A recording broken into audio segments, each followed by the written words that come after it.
Hello everyone, स्वागत है आपका आरआर एकेडमी फिरोजाबाद में। तो फ्रेंड्स, आज की क्लास में हम डिस्कस करने वाले हैं कोशिका के अंदर पाए जाने वाले कोशिकांग जो कि सिंगल मेम्ब्रेन के बने होते हैं। इससे पिछली क्लास में फ्रेंड्स हमने बात की थी ऐसे कोशिकांग, ऐसे सेल ऑर्गेनल्स पर जो कि डबल मेम्ब्रेन के बने होते हैं।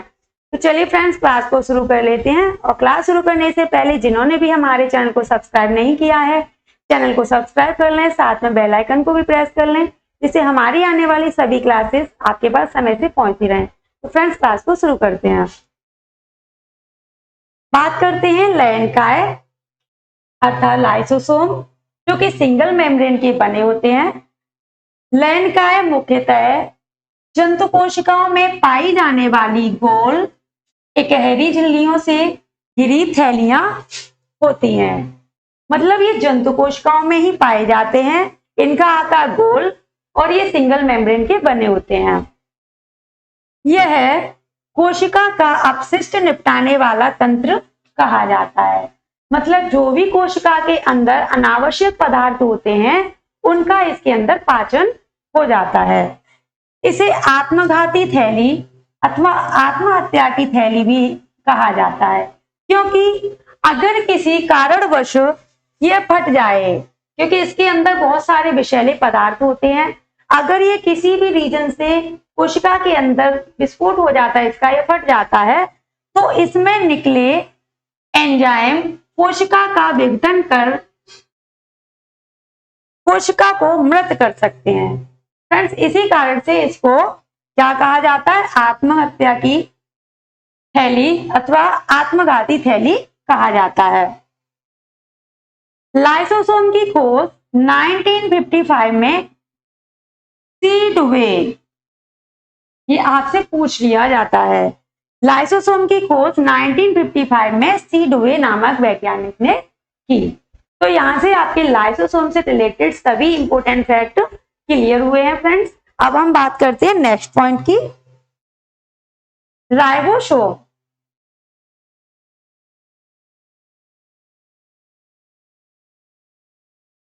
राइबोसोम ये क्या होता है फ्रेंड्स, जान लेते हैं। इसे सर्वप्रथम रॉबिन्सन व ब्राउन ने सेम की जड़ की कोशिकाओं, इसने रॉबिन्सन व ब्राउन ने सेम की जड़ की कोशिकाओं में इसे खोजा हुआ। पैलेड ने क्या किया? पैलेड ने प्राणी कोशिका में देखा। दोनों अलग अलग फैक्ट हैं कि रॉबिन्सन व ब्राउन ने इसे सेम की, जो सेम होती है, सेम की फली बीन्स होती है, उसकी जड़ की कोशिकाओं में देखा, जबकि पैलेड ने प्राणी कोशिका में देखा। तो इस तरीके से फ्रेंड्स ही आपके दोनों पॉइंट इंपोर्टेंट हो जाते हैं।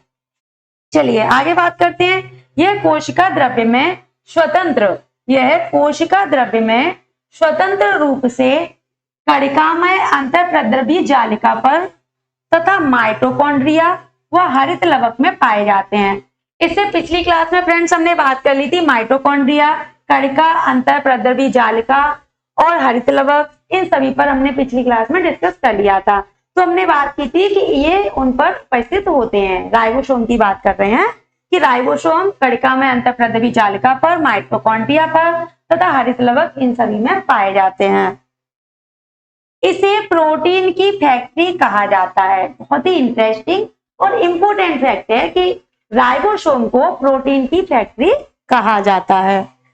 राइबोसोम दो प्रकार के होते हैं, एक 70S प्रकार एंड 80S प्रकार। यहाँ फ्रेंड्स जो S की बात हुई है वो अवसादन गुणांक, अर्थात ये उसकी कितने छोटे पार्टिकल्स होते हैं या बड़े पार्टिकल्स होते हैं उससे रिलेटेड एक इकाई होती है जिसकी फुल फॉर्म होती है सिडवर्ग। मतलब S का मतलब होता है सिडवर्ग। तो ये सिडवर्ग इकाई है और ये राइबोसोम आपके दो प्रकार के होते हैं, 70S प्रकार और 80S प्रकार के। नेक्स्ट, राइबोसोम कोशिका का मुख्य प्रोटीन संश्लेषण यंत्र है, जिस कारण इसे कोशिका का इंजन कहते हैं। अगर आपसे ऐसे पूछ लिया जाता है कि कोशिका का इंजन किसे कहा जाता है, तो आपका फ्रेंड्स राइट ऑप्शन होना चाहिए राइबोसोम, कोशिका का इंजन कहते हैं। ठीक है, आगे बढ़ते हैं।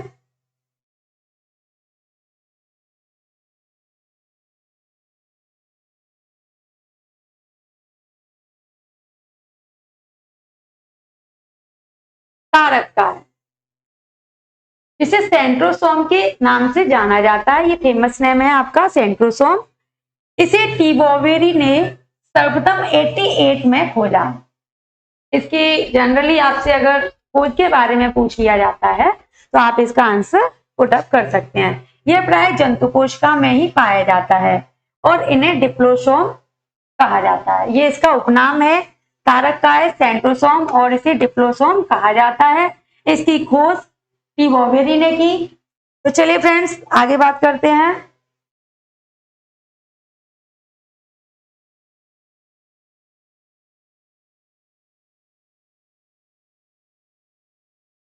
रिक्तिका पादपों में ही पाए जाने वाली यह संरचना एकल कला, क्योंकि हम इस क्लास में केवल एकल कला वाले कोशिकांग अर्थात सेल ऑर्गेनल्स की ही चर्चा कर रहे हैं, तो यहाँ पर ये एकल कला से बनी होती है, जिसे टोनोप्लास्ट, इंपोर्टेंट फैक्ट निकल के आता है कि रिक्तिका को टोनोप्लास्ट भी कहते हैं। ये फ्रेंड्स सिंगल मेम्ब्रेन की बनी होती है और मोस्टली ये पादपों में ही पाई जाती है। इससे भरे द्रव को कोशिका रस, इसमें भरे जो द्रव को कोशिका रस कहते हैं। यह एक बड़ी लगभग गोलाकार संरचना है जो पादप कोशिका का बड़ा भाग घेरती है। यह पादप कोशिकाओं में ही पाई जाती है, पादप कोशिका में एक बड़ा भाग कवर करती है। यह विभिन्न खाद्य पदार्थों एवं जल का संग्रह करती है, अतः यह कोशिका का प्राकृतिक भंडार गृह कहा जाता है। इसको प्राकृतिक भंडार गृह भी कहा जाता है, क्योंकि इसमें जल और आवश्यक पदार्थ जो कि एक पादप को जरूरी होते हैं वो सभी इसमें इसी के अंदर संग्रहित रहते हैं। इस वजह से इसको प्राकृतिक भंडार गृह कहा जाता है। इसे रसदानी भी कहा जाता है, क्योंकि फ्रेंड्स इसके अंदर जो रस भरा होता है उसे कोशिका रस कहा जाता है, जिसकी वजह से इसका जो अदर नेम है वो होता है रसदानिया, और रसदानिया के नाम से रिक्तिका काफी फेमस नेम रखती है। इसे कोशिका का कचरा पात्र भी कहते हैं, क्योंकि इसमें अपशिष्ट पदार्थों का संचय होता है। जितने भी अपशिष्ट पदार्थ हैं, अनावश्यक पदार्थ हैं, वो सभी इसी में जमा रहते हैं, इसी में जमा होते रहते हैं, जिसकी वजह से इसको कोशिका का कचरा पात्र कहा जाता है। चलिए आगे बात कर लेते हैं। इसमें एक वर्णक जिसकी वजह से कोई कलरफुल चीजें बनती हैं, तो एक वर्णक रहता है आपका एंथोसायनिन। अगर आपसे पूछ लिया जाता है कि आपका रिक्तिका के अंदर कौन सा वर्णक पाया जाता है, तो आपका आंसर होना चाहिए एंथोसायनिन। ठीक, नेक्स्ट।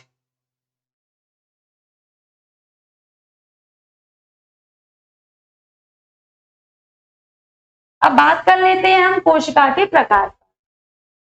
तो फ्रेंड्स हमने कोशिका के अंदर पाए जाने वाले सभी प्रकार के कोशिकांगों पर अच्छे से डिस्कस कर लिया है। इससे पिछली क्लास में हमने माइटोकॉन्ड्रिया और अदर सभी कोशिकांग पर डिस्कस किया था, जो कि दोहरी झिल्ली के बने होते थे, और इसमें हमने डिस्कस किया जो सिंगल मेम्ब्रेन अर्थात एकल झिल्ली के बने हैं। अब बात कर लेते हैं हम कोशिका के प्रकार पर।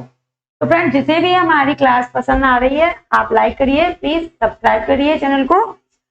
तो कोशिका के प्रकार,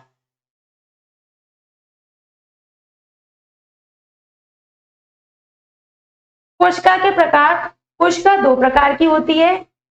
केंद्रक की उपस्थिति के कारण जो आपका कोशिका के अंदर केंद्रक पाया जाता है, उसकी प्रेजेंस की वजह से इसको दो प्रकार में बांटा गया है।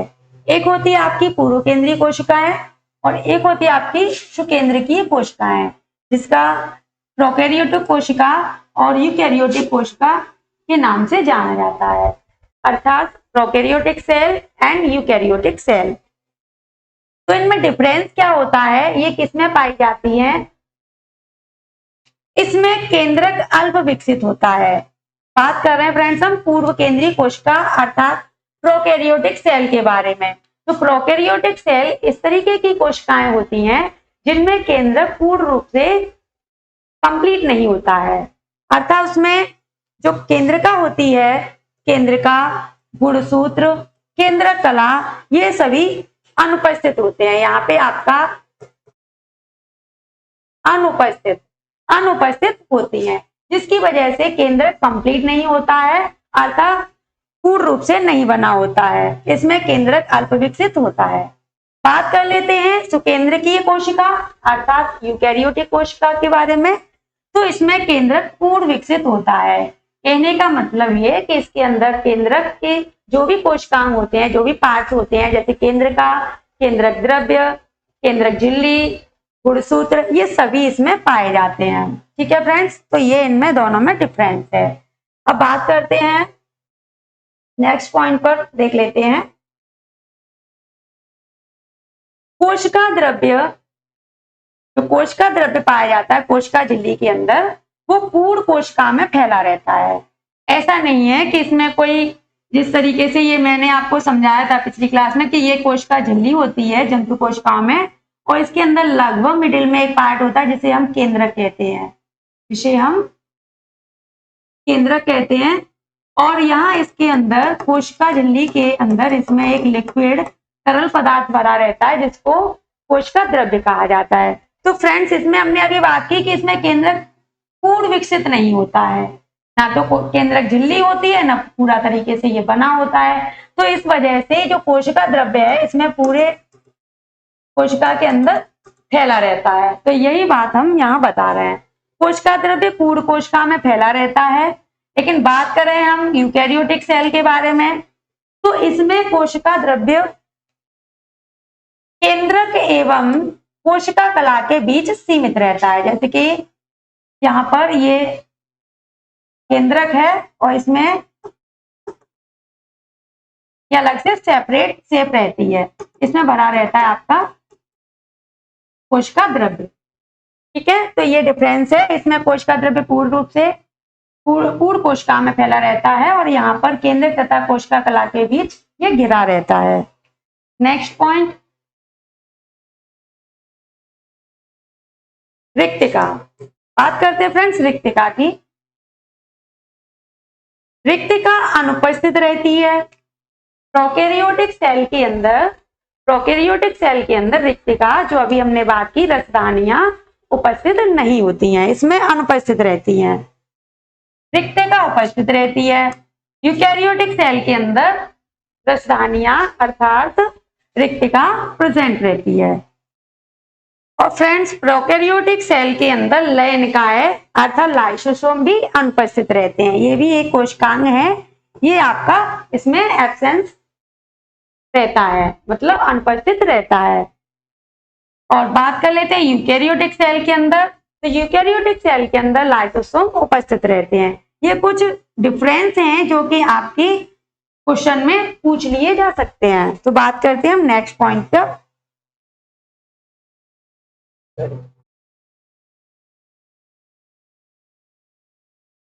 प्रोकैरियोटिक सेल के अंदर कोशिका भित्ति अर्थात सेल वॉल सेलुलोज की नहीं पाई जाती है।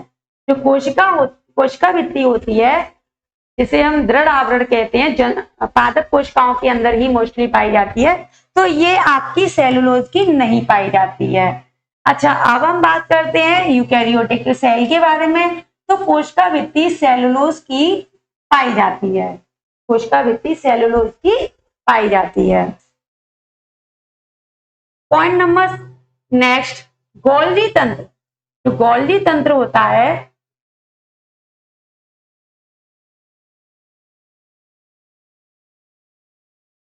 गोल्जी तंत्र अंतःप्रद्रवी जालिका, लवक तथा माइटोकॉन्ड्रिया अनुपस्थित रहते हैं। इसके अंदर ये सभी कोशिकांग आपके फ्रेंड्स क्या रहते हैं, एब्सेंट रहते हैं। प्रोकैरियोटिक सेल में ये सभी नहीं पाए जाते हैं, लेकिन यूकैरियोटिक सेल के अंदर ये सभी प्रेजेंट रहते हैं। सभी प्रकार के कोशिकांग जैसे माइटोकॉन्ड्रिया, लवक, ये सभी आपके इसमें उपस्थित रहते हैं। नेक्स्ट पॉइंट, इसमें 70S प्रकार का राइबोसोम पाया जाता है। अगर आपसे डीपली कोई क्वेश्चन पुटअप किया जा सकता है कि प्रोकैरियोटिक सेल के अंदर किस प्रकार के राइबोसोम पाए जाते हैं। अगर बात होती है कि क्या राइबोसोम पाए जाते हैं, तो राइबोसोम तो पाए जाते हैं, लेकिन कौन से प्रकार के पाए जाते हैं, तो फ्रेंड्स ये आपके 70s प्रकार के पाए जाते हैं, जो कि हमने बात की थी कि ये 2 प्रकार के होते हैं, तो उनमें से 70s प्रकार के राइबोसोम प्रोकैरियोटिक सेल के अंदर पाए जाते हैं।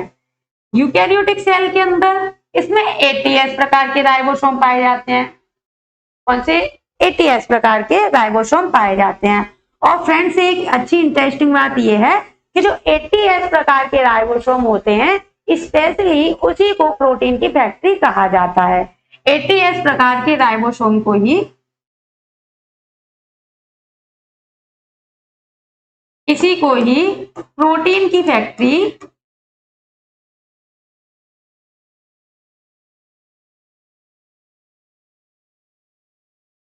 कहा जाता है। नेक्स्ट पॉइंट देख लेते हैं प्रोकैरियोटिक सेल के अंदर। तो प्रोकैरियोटिक सेल के अंदर ये उदाहरण हैं, एग्जाम्पल हैं, कौन कौन आता है?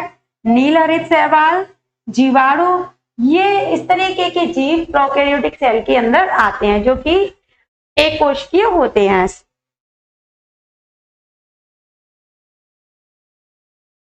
हाँ, तो यूकैरियोटिक सेल के एग्जांपल्स पर बात कर लेते हैं फ्रेंड्स। इसमें आते हैं आपके उच्च पादप, जितने भी उच्च पादप हैं जैसे नीम, आम और इनसे छोटे पौधे जो आपके वातावरण में पाए जाते हैं, और जंतु, ये सभी आपके यूकैरियोटिक सेल के अंदर आते हैं। तो फ्रेंड्स आज की क्लास हमारी यही समाप्त होती है, और इससे आगे हमारे जो भी हमने कोशिका के अध्ययन से रिलेटेड कंसेप्ट क्लियर किए हैं, इसके सभी एमसीक्यूज आपकी नेक्स्ट क्लास में देखने को मिलेंगे, और आप देख सकते हैं कि आपने इसमें कितना सीखा। तो फ्रेंड्स क्लास में कंटिन्यू बने रहिए, और जिन्होंने भी चैनल को सब्सक्राइब नहीं किया है तो चैनल को सब्सक्राइब कर लें, साथ में बेल आइकन को भी प्रेस कर लें, और अगर क्लास पसंद आती है तो आप लाइक एंड शेयर भी करते रहिए। Friends thank you.